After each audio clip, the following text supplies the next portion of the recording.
Welcome back to our DocBits tutorial series. In this video, we'll show you the validation window and how it helps you efficiently process documents. On the dashboard, you'll see various documents with their current statuses. We'll click on a document with the status ready for validation, which takes us directly to the validation window. The validation window provides a clear overview of your document. On the left, you'll see the document type and language. Below that are the header data, and to the right, the line item data displayed in a table format. We'll explore the header and line item data in more detail in separate videos. Above these sections, you'll find the document itself. In our example, it's an XML file, and DocBits has generated a preview for it. The right sidebar offers a variety of tools to streamline the validation process. First, there's the magnifier tool to zoom in on the document.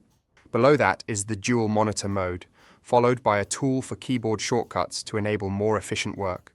The next tool lets you create tasks, and there's also a tool for adding notes directly to the document. Further down, you'll find a tool to merge another document with the current one. Next, there's the OCR view, which helps extract text information from the document.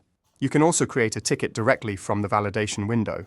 One significant advantage of the ticketing system in the right sidebar is that the ticket is directly linked to the current document in the validation window, making the support process much more seamless.